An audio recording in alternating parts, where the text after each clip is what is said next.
All right, welcome. Maybe we can get started. Thank you all for coming. My name is George Mashour. I'm the chair of anesthesiology at the University of Michigan Medical School, and I also serve as the principal investigator and co-director of our NIH-funded Clinical and Translational Science Institute. And it was actually in this capacity, the CTSA role, that I started thinking about large-scale grants and team science and the benefits to the institution. And I think many of these benefits also apply to the field of anesthesiology. Large-scale grants allow us to tackle complex projects and answer big questions. They enable us to build multidimensional and multidisciplinary teams, and that puts anesthesiologists in the role of intellectual leaders at an institutional and national level. Building networks funded by large-scale grants within an institution can really become a natural retention anchor. When people are rooted in networks, it's much harder to pick up and leave. It's a way of keeping our star faculty. And it's also a way of attracting new faculty and mentees who can train within this infrastructure. As a field, large-scale grants also help us advance the acquisition of major NIH funding and NIH market share. And another context in which I consider this relates to mid-career faculty development. And I think it's true at our institution, I think it's true at many institutions, publications and data support this, that there is typically a gap in mid-career faculty development. Most of our programs, and I suspect the same is true for you, and it's true of our societies and foundations, really focus on the junior investigators, which is absolutely appropriate. We definitely want to get them to independence, but once they hit that associate professor level, tenure, mid-career, we also need to think about how to help get them to the next level and help them take our field to the next level. So that's really the context in which I was thinking about this as a CTSA Institute director before my current role in the department. And with my colleagues that you're going to hear from later, we started a number of initiatives related to large-scale grants and team science. Now, I want to acknowledge that most of my personal experience with larger scale grant mechanisms has been in the translational science space. So as PI of a UL1 and also a U01. I actually haven't done this in my own research in neuroscience and anesthesiology. So I'm also here as a learner as well as somebody who has some experience. And I know that there are many in the audience, I saw the registration list, who actually have already gotten large-scale grants through the NIH and perhaps other funding agencies. And I look forward to hearing your perspectives at the end of this presentation. I want to acknowledge that this is just an introduction. It's the beginning of a conversation. This is really targeted for somebody who has not yet gotten a large-scale grant, but might be at the point where they're thinking about it.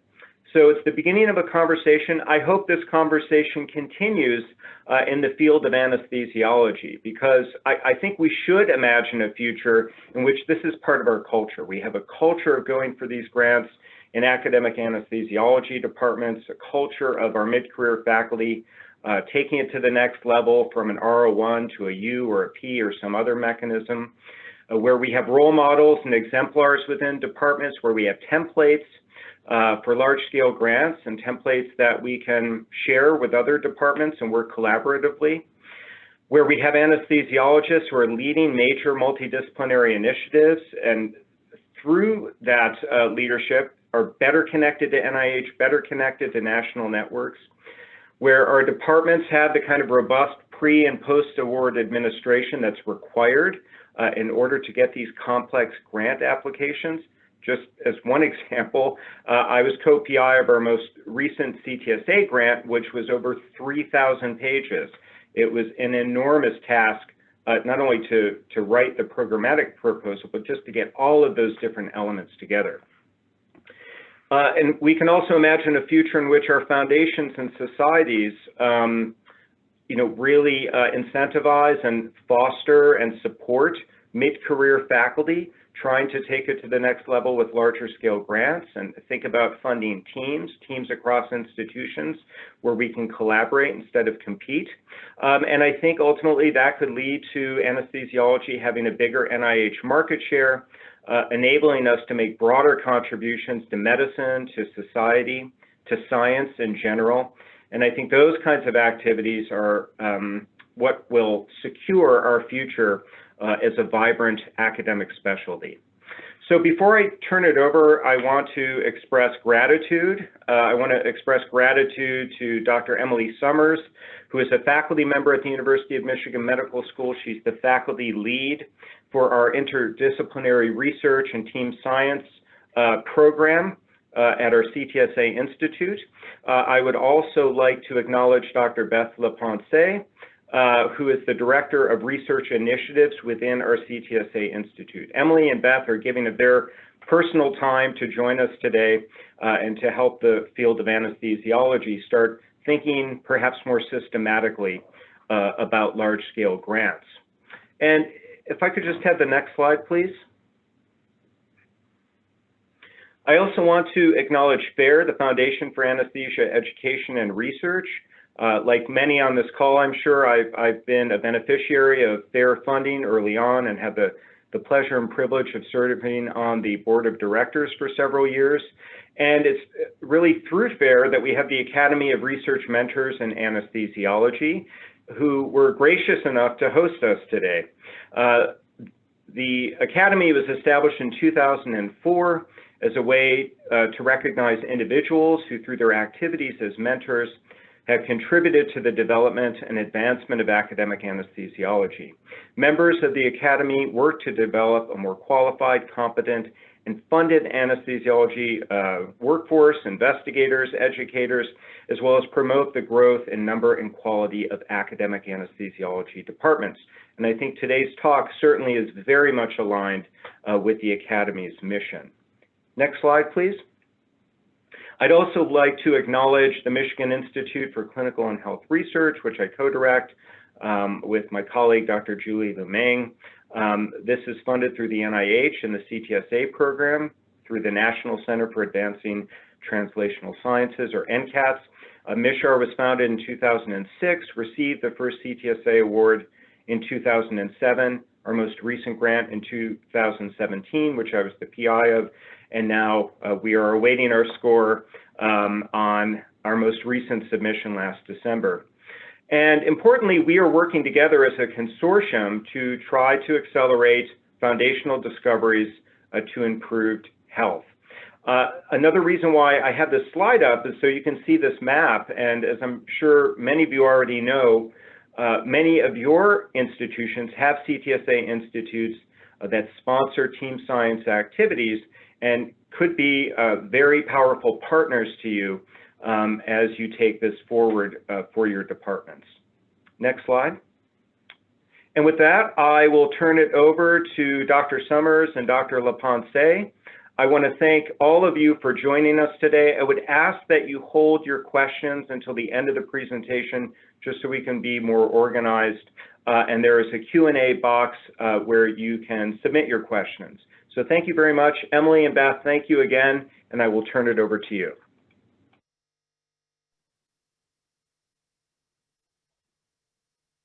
Thank you so much, George, for that really kind introduction. Emily and I are just delighted to be here today. We've been thinking together about large-scale grants and helping teams with large-scale grants for a few years now. So we're very happy to share some lessons learned with those outside of our own university. And as George said, this is going to be a very much a 40,000-foot view of large-scale grants.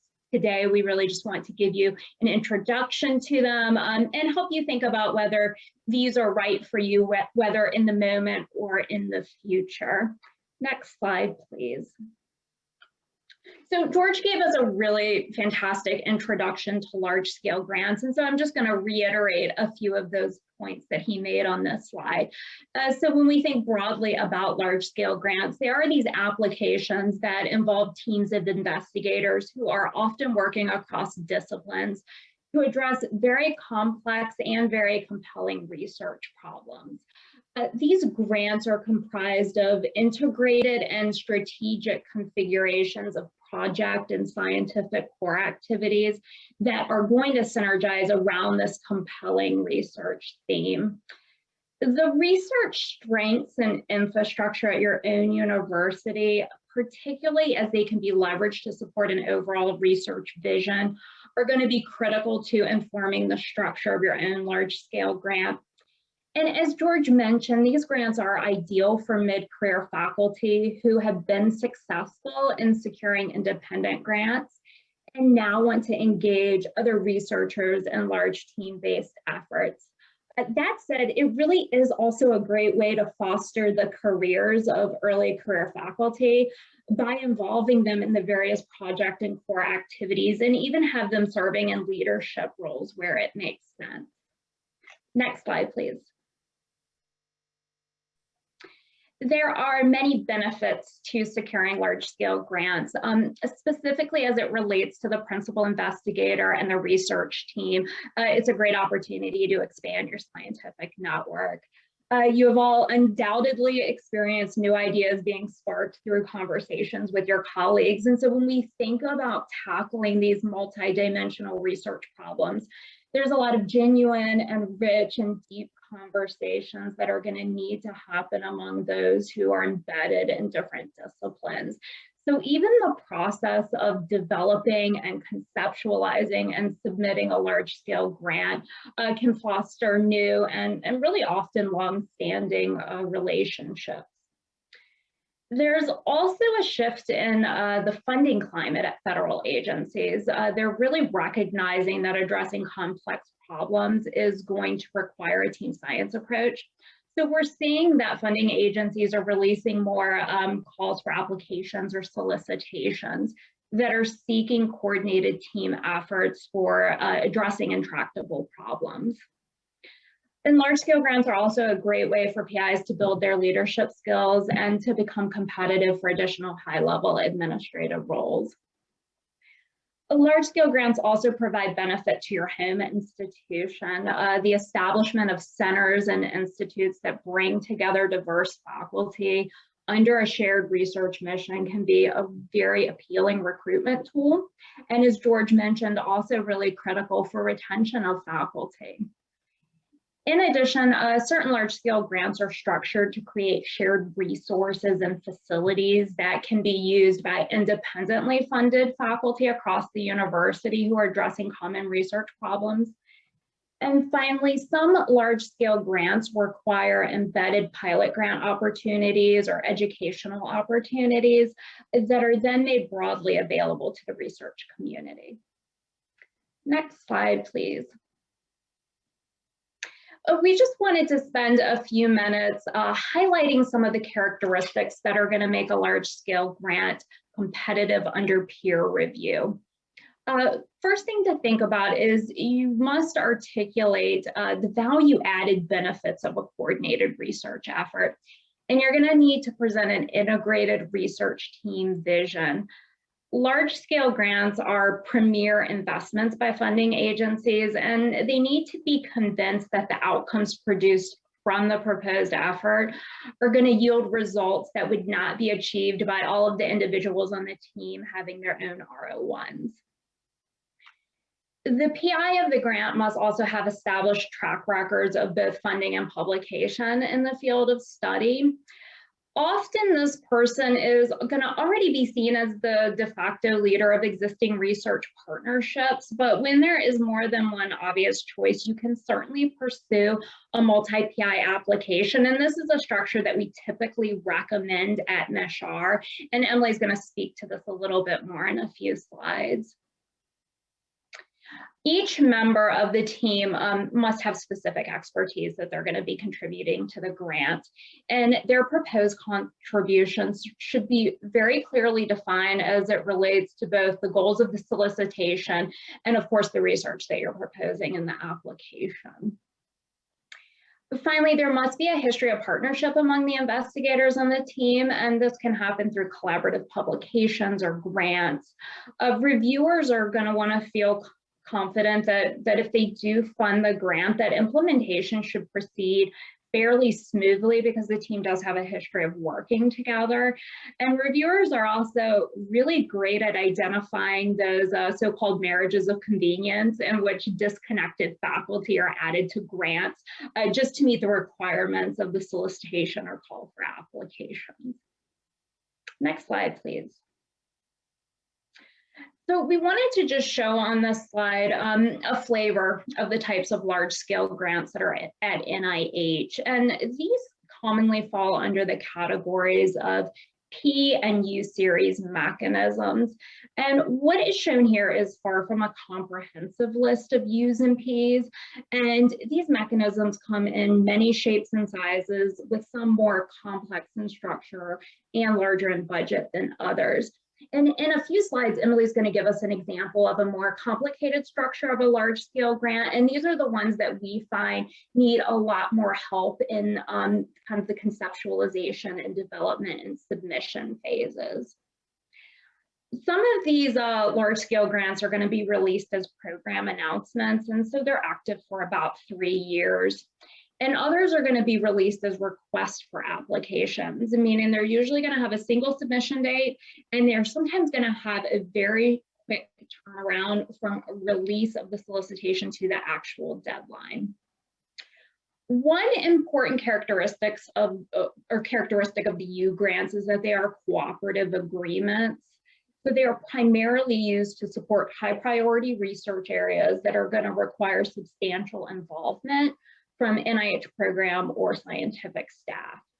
So under a cooperative agreement, NIH staff are not going to assume responsibility for your research activities, but they will certainly partner with you to support and stimulate the research.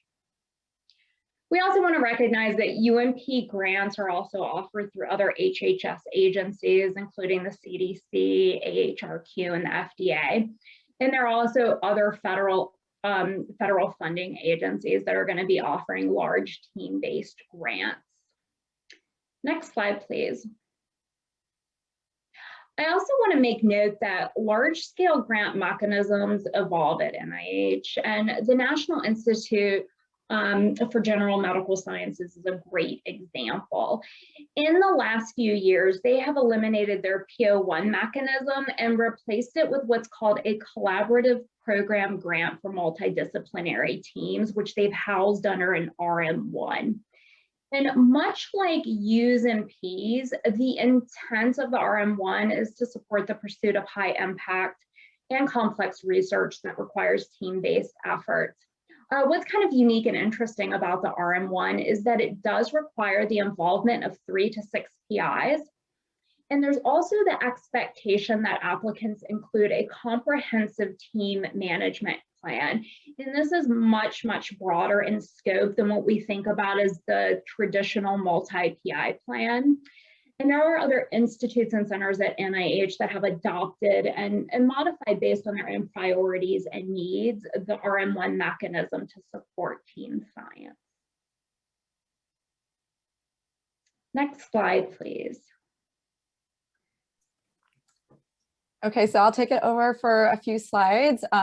It's a pleasure to be here, and I was really happy that with a group of anesthesiologists, it was 4:30 p.m. and not 4:30 a.m. that you were asking us to speak.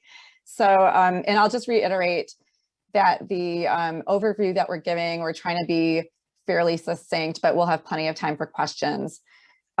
So here's just an outline of what you might expect as a general structure for large scale grants. And this certainly will vary depending on the specific funding announcement, and it should go without saying that all of the instructions have to be read extremely carefully. So this is just a template that is a fairly good idea of what the general structure would be in a lot of cases. So starting with an administrative core, this is what ties a center or a large scale grant together. It's responsible for the overall center management, and typically the PI or the multi-PIs would be the heads of the administrative core.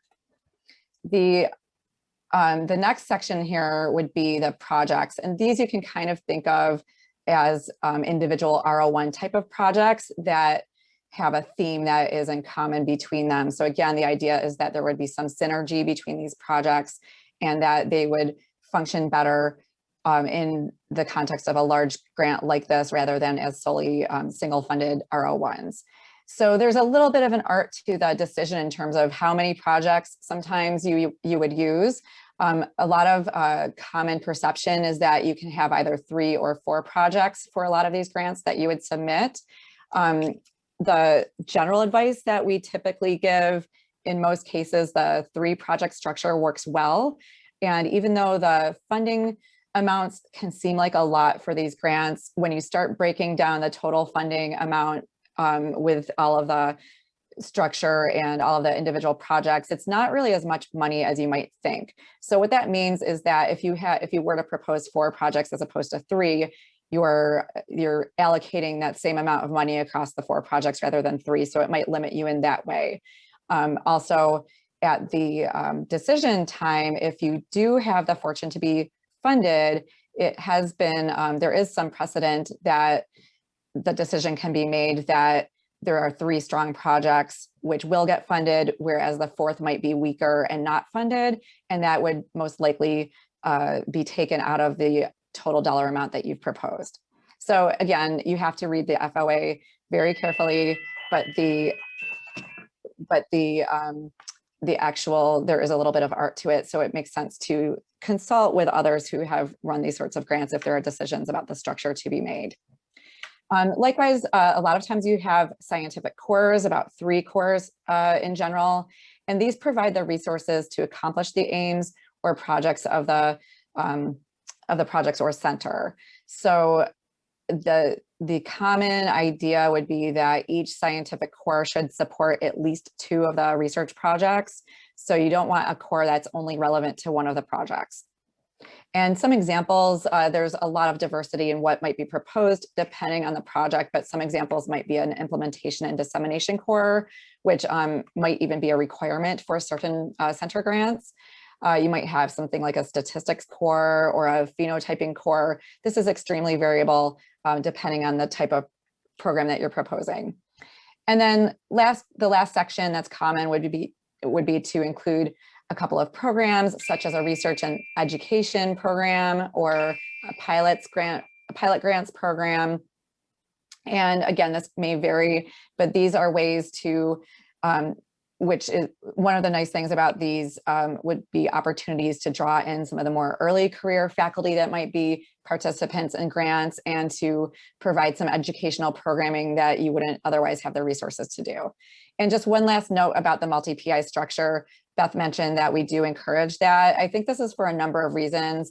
One reason might be if you have someone that's more senior and someone a little bit less senior, it gives the growth opportunity for the less senior person. It also can help later on with transition planning if ultimately you are able to have a stable line of funding that goes beyond the typical 5-year cycle. It's nice to have that sort of succession planning, even if that's not an immediate need.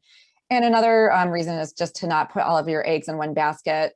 It with these large endeavors can be a real, it can be really disastrous if you have somebody that leaves an institution if they're the single PI. So it's really nice to have that oversight and commitment to the grant spread across folks, because that gives you just some more options to carry the work through and to avoid disruptions in the future. Okay, next slide, please. And here's an example of a large scale grant from your field. This is from Dr. Emery Brown, who gave Dr. Mashour permission for us to use this and in this presentation. And this is from a PO1, which is a research program project with a theme of integrated systems of neuroscience studies of anesthesia. So my understanding is that this program is tying together 4 different projects looking at neurophysiological mechanisms of anesthetic drugs. So in this particular PO1, the structure is the administrative core, which I'm assuming that Dr. Brown is the PI of. And there are 4 different research projects, and those are all looking at the common theme of anesthetic action, but they're looking across humans, primates, rodents, and then there's a mathematical modeling project. And these are all supported by a data analysis core. So again, making sure that when you have a core or more than one core, that they support multiple projects within the grant. Next slide, please. So here's an example timeline. So the big idea we want to get across here is that in order to be successfully poised for large-scale grant opportunities, you need to really take the long view. So often when we're working in the grant development space, we're working in the 6 to 12 months preceding a submission to help with the logistics of getting a grant submitted and some of the refinement of the project and so forth. But what really needs to happen, especially if you're new at the large-scale grant space, is that you want to be prepping yourself at least 2 to 3 years in advance in order to be successful. So some of the activities about 3 years out that you want to be considering and pursuing would be to be thinking about your network of collaborators who might be a good fit for this sort of a grant opportunity. And importantly, you want to try to publish with them. So if you don't have a dedicated research project with them, it might even be publishing a common review together, or finding opportunities where you can overlap your expertise and or have complementary expertise in order to address some sort of an issue, but to start establishing that genuine collaboration. As Beth mentioned, it's fairly easy to note when these marriages of convenience, so to speak, have arisen, and it's much better to have this history together. So you want to start doing this even before you've identified a specific funding announcement. So, but that would be another step, is to start looking at funding opportunity announcements. And these might be also, and I'll speak to this in a later slide, these might even be before the FOA, maybe like a notice of intent. So trying to get on the radar what types of opportunities might be coming down the line. And then discussing these FOAs with collaborators, or these topics with collaborators, because even though we're taking a long view, there's sort of this longer term lead up, but then ultimately when you get closer to needing to put the actual grant together, at that stage, you need to really mobilize and be nimble. And the timeline becomes much more condensed later on. But going back to this middle time frame, conceptualizing the large scale grants, it's a really creative process and benefits greatly from ideation between colleagues. And then at some point during that time, you want to try to start formalizing your team. It doesn't necessarily have to be completely inclusive of everyone you ultimately will include, but you want to have an idea of who the key players would be. Okay, then you have to get into the actual writing. So we suggest that one approach that we think works well is to draft the overall aims and the narrative in advance and share with the team. This again might go through several iterations. Again, there's a creative process. So one approach might be, you have the theme that you want to tackle. Perhaps you start with 4 research projects that you would like to include, but then you look for the 3 most compelling projects that you think you can really pursue or carry forward. So again, it's a little bit of you start broader, but then you winnow it down depending on what you think is the most compelling story. Next, very early on too, we suggest drafting the budget and sharing with a team.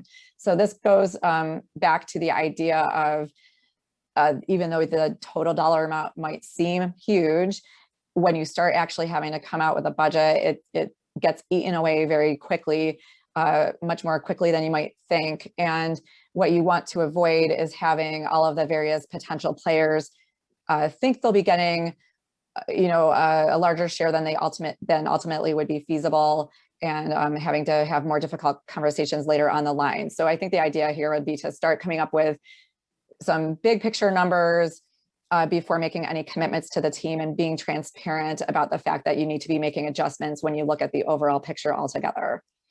And again, you might have to make decisions at some point where one of the projects that you were envisioning may have to get dropped for the overall sake of the grant in order to be the strongest grant possible.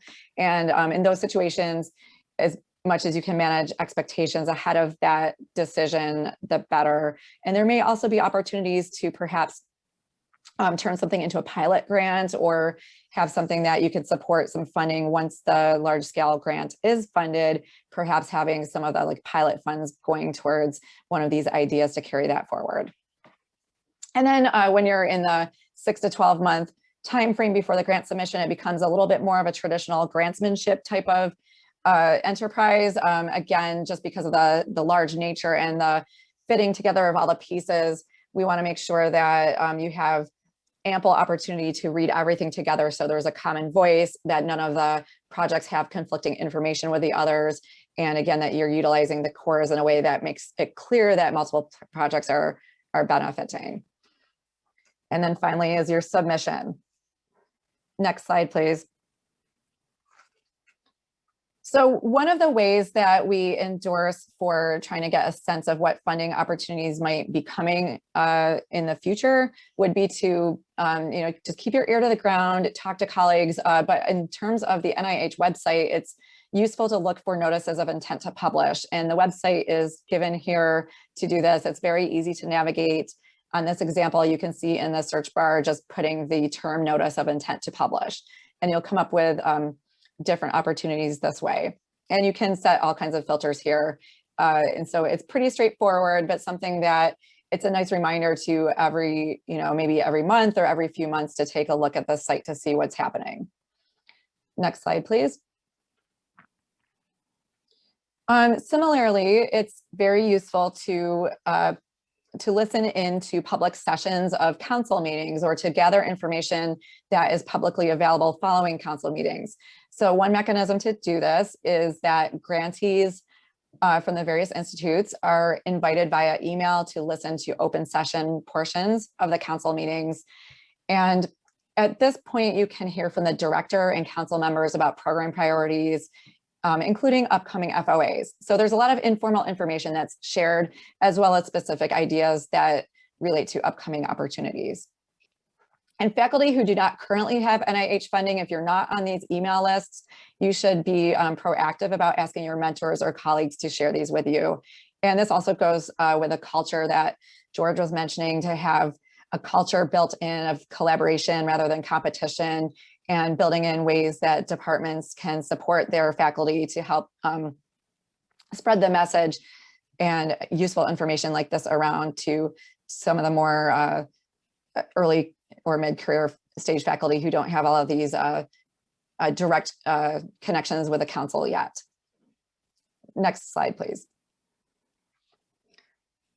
In terms of meeting notes, you can see here is an example from NIEHS. You can, on their website, look for meeting minutes from previous meetings. They're not always posted in a timely manner, so I think this varies by institute. So if you don't see something posted right after a meeting, again, it's worth checking back periodically. And so the thing that's the advantage of listening to the live session, if you're available for that, is that you'll get the information more quickly, whereas some of the information might be more obsolete by the time it's posted on the website. Next slide, please. And here's more of an example from NIEHS. From this particular excerpt, they discussed at the council meeting an FOA that would be coming up on extending genome integrity assays to population studies. So Dr. Let's see if it's Dr. Reinleb, who's the NIEHS Health Scientist Administrator, presented this example of an FOA that would be coming out to fund 5 or 6 projects that would be funded for a total of $3.5 million per year under a U01 cooperative agreement. $800,000 in opportunity funds would be added in year 3. And there was the notation that the NCI and NIA would be potential partners who might be interested in participating.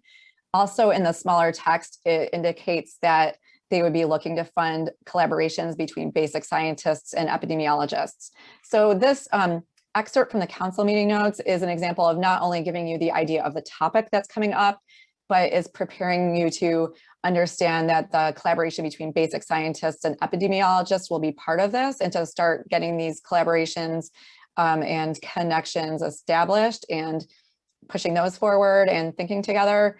And the fact that NCI and NIA were cited as potential partners, it can give you a little bit of an indication of what potential clinical areas might be represented. So this is really solid gold. And again, if you do have the opportunity to listen to the live meetings, you'll get this information even sooner than what you would see online.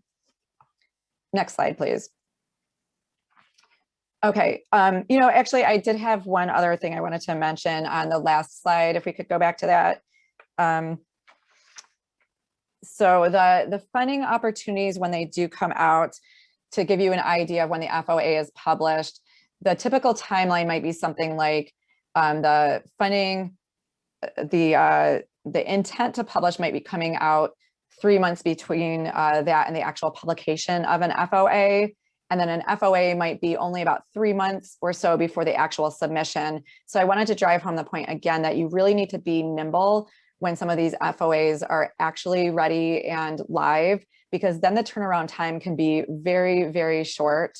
And unless you've done all of this prep work in advance, then you almost have no shot at being a competitive applicant.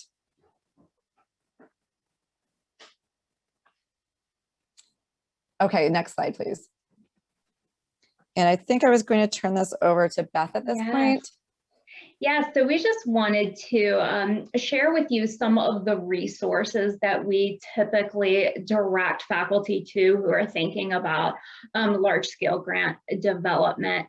And the first one that I'm showing you here is a webpage for the National Institute of Allergy and Infectious Diseases. And they have really nice comprehensive guidance around developing a U or a P grant. And although it's housed in NIAID, the majority of the information is relevant to U's and P's across institutes and centers. This page is going to describe various types and features of large-scale grants. It poses a lot of questions for applicants to consider when they're developing their overall program topic, as well as projects and cores. And they have some really nice tips for highlighting synergy across the program. There's also some information about how these applications are reviewed and how to avoid some common mistakes. Another important point that's made here is that you should be discussing your plans with a program officer in advance of a submission. Not only is it incredibly helpful to get their input on a large-scale approach for your work, but some institutes and centers do require that you obtain approval before submitting an application. Next slide, please.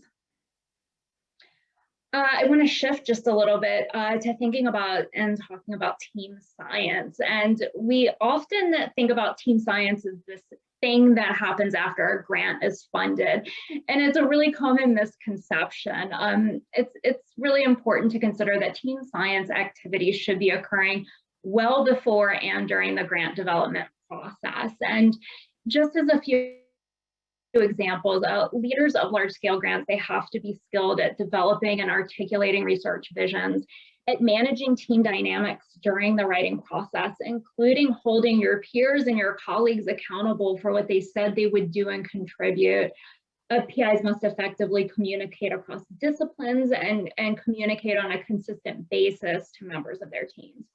So I could certainly go on about the importance of team science competencies as you're mobilizing a team and developing a large-scale grant, but I'm going to point you to a few really nice resources that we like. The first one was developed by the National Cancer Institute, and it's called the Team Science Toolkit. Unfortunately, this toolkit is currently offline. It's undergoing an overhaul, but my understanding is it should be up and running pretty soon. What's nice about this resource is it really is a one-stop shop for tools that will help you to lead and manage teams. Visitors also have the ability to freely upload tools and resources, so the content stays quite fresh and is always evolving. Next slide, please. Another really nice team science resource is this collaboration plan that was developed by Kara Hall, Amanda Vogel, and Kevin Kralston. And you can find this plan on the NCI Team Science Toolkit when it's back online, but it's also included within a book called Strategies for Team Science Success. And at the bottom of this slide, I've noted both the title of this book and the chapter in which you can find this plan. The collaboration plan itself will help teams to collectively think through 10 components that can influence both scientific and collaborative success. These components include things like team functioning, communication and coordination, and training, among others. This framework is quite useful for helping teams to roadmap their long-term collaborative journeys. But in terms of grant development, it can be used to communicate team plans and goals to other audiences, such as funding agencies. So we often tell teams that this collaboration plan will serve as a really great guide for developing the team management plans, which is a requirement in certain large-scale grants like the RM1 that I mentioned earlier. And in these comprehensive team management plans, you're going to need to explicitly address topics like how you're going to build shared trust and how interactions and responsibilities will be managed. So referring to a collaboration plan like that is going to help guide those conversations with your team members and actually get your ideas and plans down in writing. Next slide, please. The last resource I want to share with you is the Collaboration in Team Science Field Guide, which was also developed by NCI. Lots of great guidance around building and leading research teams, recognition and reward among team members, and managing difference among many other team science topics. And much like the collaboration plan, it's very useful for both the work you will undertake when establishing and advancing the team, as well as communicating your team management plans in the actual large-scale grant application. And I'm going to hand this back over to Emily. Okay, next slide, please. So just a few last slides to kind of bring this all together. For developing large-scale grants, is a large-scale grant right for you? So some of the questions you might ask yourself would be, are there value-added benefits to coordinating research and faculty efforts? Do you have a track record of funding and publication success? Does your team have a successful history of collaboration? Is there an FOA that aligns with your vision and goals? And one last point on the FOA is that I do have people question or pose the question, how much effort should they put into something to customize towards a specific FOA when they've been used to unsolicited project grants? And this is really something where that's a personal question you need to answer for yourself, but often there is so much breadth that these grants can fund that to tailor a little bit more towards a specific FOA, I think is a really great strategy, even to further some of the other items in your research portfolio. And a few grant development tips. Draft and distribute the overall section and budget early. I cannot emphasize that enough. Once you're starting in on this process, that's really essential to setting common expectations. The plan for the multi-PI structure is very important. Again, we encourage going in with multi-PIs for various reasons.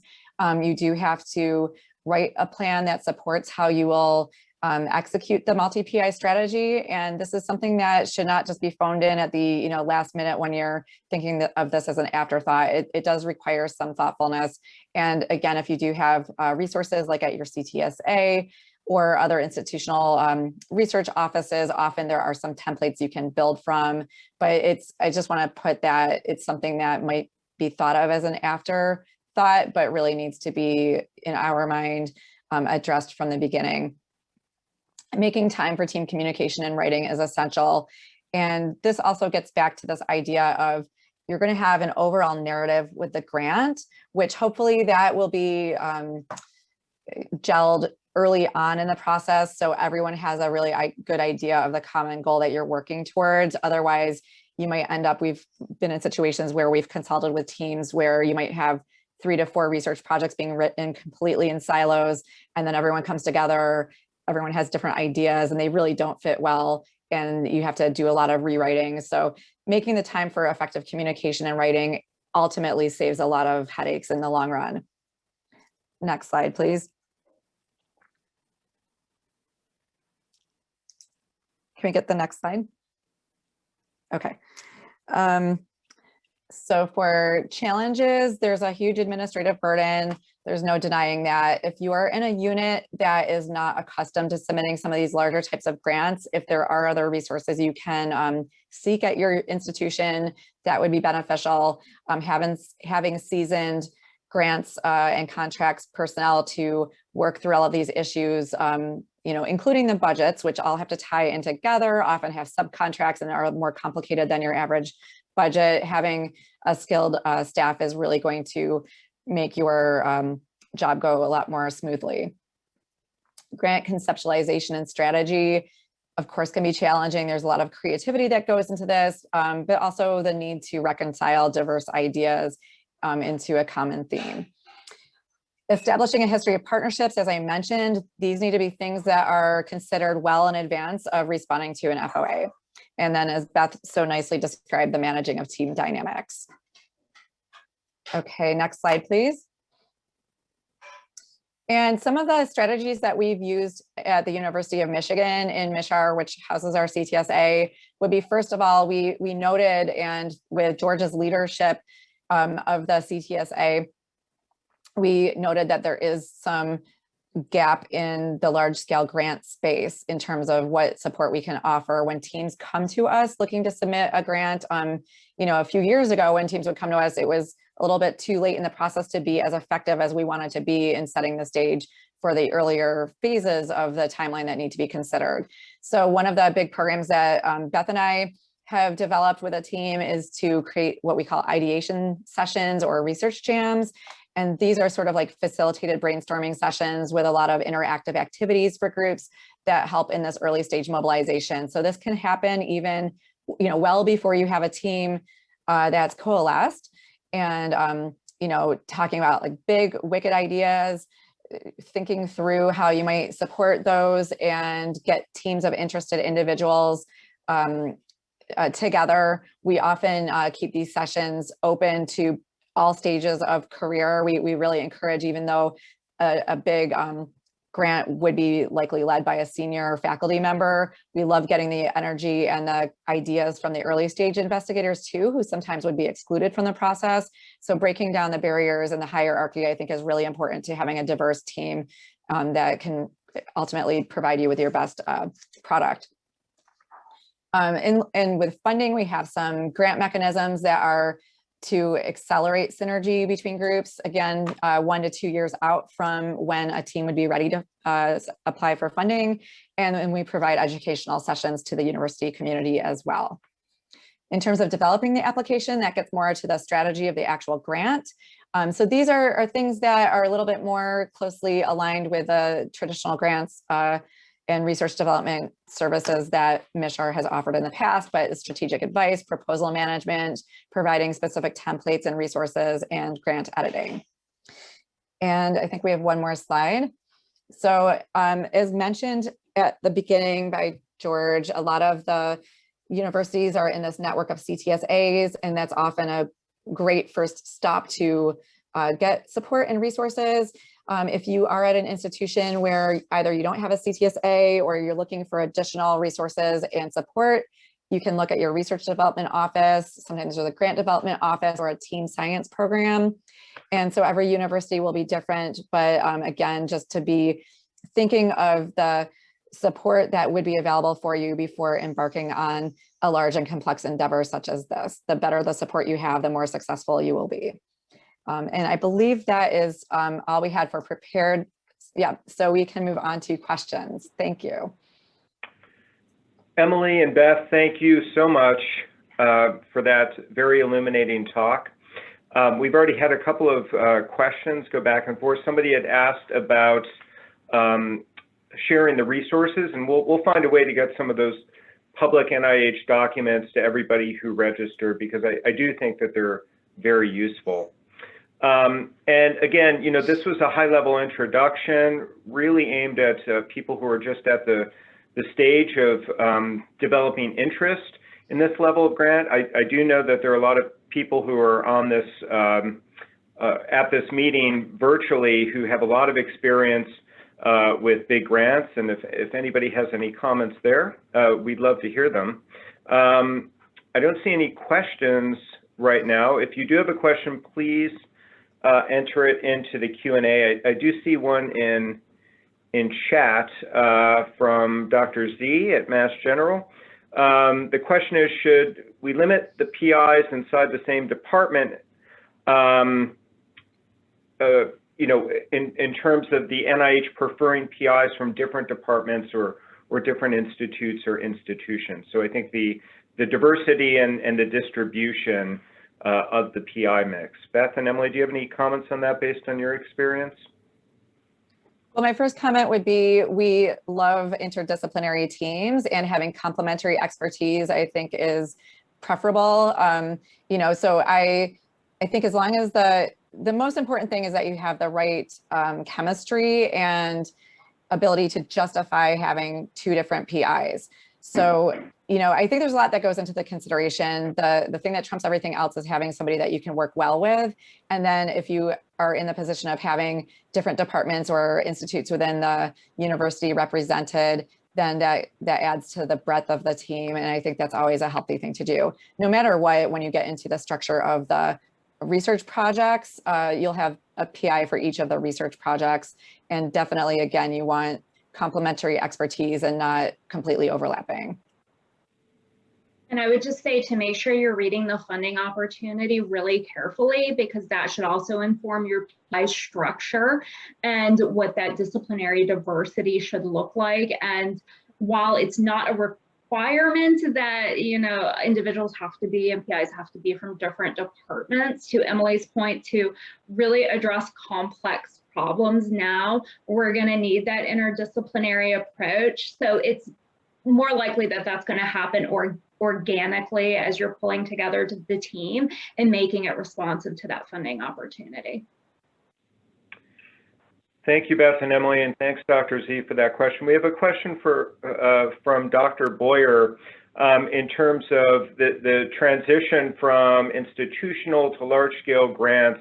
You know, I think I would just, and I would say that you really do need to have some sort of track record of independent funding and some demonstration that you're able to lead an externally funded project through completion, or at least you're at some certain phase of accomplishment. Because again, the large-scale grant, it requires major team science leadership, and so some track record will be required. I think you also bring up another really interesting and important question related to simulation and education research, which isn't that traditional, you know, NIH-funded track. You know, I do wonder, vis-a-vis this topic of large-scale grants, whether collaborating with somebody else and providing a training core or simulation core within a larger P or U structure might be a good place to start. A question about working with large hospitals overseas with these grants. That's a very interesting question. You know, I'll turn it over to Beth and Emily in a moment. I do know that there are, of course, international collaborators that are on NIH grants. I think at least at our institution, and I presume others, you know, conducting research with international partners right now just has a much higher regulatory burden than it used to even a couple of years ago, as pressure comes down from the NIH. But I will let Beth and Emily comment on that. Just to add to that, this is where you really have to carefully read the FOA. There might be some restrictions in some that are not in others in general. The administrative burden really makes it so if you are considering a foreign entity, it's something that you just need to be working right up front, figuring out. This is also a time when you could talk to the program officers at NIH to figure out what they have in mind. So I think it's going to be really dependent on the specific FOA. In terms of making sure you have the leadership team established, mostly US based, I think is probably the way to go. Again, having the right partners internationally would be important, but I would imagine you want the leadership team and the PIs to be based in the US. Thanks, Emily. Beth, anything to add to that? Or I think anytime I'm thinking about partnerships and thinking about the value add. And so when we start working outside of our own institutions, and particularly outside of the country, just, you know, being very cognizant, and it all goes back to like the funding opportunity announcement and what they're seeking. And is that a value add? It needs to come from an international partner. And if it does, then it makes very good sense. Thank you. Any other questions? I don't see any open questions, and I don't see anything in the chat. I will give it another minute in case anybody's cogitating right now or preparing to ask a question. while we're waiting, again, I want to thank Beth and Emily for giving of their time, and I want to thank Olivia and others for supporting this, and I want to thank all the attendees. I see that Dr. Eisenach has his hand raised, and let's see, are we able to, oh, Dr. Eisenach, are you able to speak? Yeah, thank you for this wonderful session. Can you hear me okay? Yes, we can. Yeah, this has been really, really helpful. We just submitted a revision of a third PO1. So I funded 2 in the past, and this is my 3rd one. And so I'm at the end of my career, and we've transitioned to a new leader. So I think your comments on multi-PI and transitioning to new people is really, really important. We, in 2 of these, including this one, have included an international group. And I found it this last time to be much easier. Now it must be institute and and request very specific, but there's a group in Sweden that can do something that no one else can do that's very relevant to the topic of this. So when we spoke to program, they really had no concerns whatsoever, and we haven't had an administrative burden. It is clinical studies, but they are experimental in nature. So they're bringing people into a laboratory and doing physiology more than they are clinical trials. And it may be that the international clinical trials is what you were talking about, perhaps, when you talked about administrative burden. So maybe you could clarify that. Yeah, I mean, I think that's great perspective. And I think, as Beth and Emily said, trying to understand what the FOA requires, what the Institute's looking for, is their value add. Again, this could just be at the University of Michigan, but I think in the past few years it has been not impossible or prohibitive, but certainly just more difficult from the regulatory perspective of having interactions with foreign institutes. So I think it's great that you brought that up. And again, I'm glad, as I mentioned, I know we have many people in the audience who have a lot more experience with this. So thank you for bringing that up, Dr. Eisenach.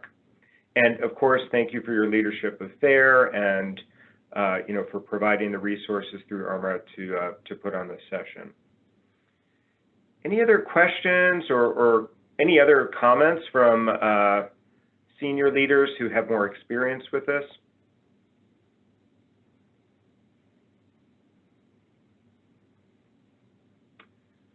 All right. Well, then again, I'm going to thank Beth. I'll thank Emily. I'll thank FAER and ARMA, and most of all, thank all of you who participated, and thanks to those who asked and in some cases answered questions for us. We will follow up to try to get some of the materials to you. We even have our own team science toolkit and large-scale grant toolkit that maybe we can send along to registrants. And again, I hope this is the beginning of a conversation in the field of anesthesiology, and we leverage some of the research leaders in the field who have experience with this. I do think this is an important pathway toward expanding our footprint intellectually and in terms of NIH market share and moving our field forward. So thank you so very much. Thank you. Thank you for having us.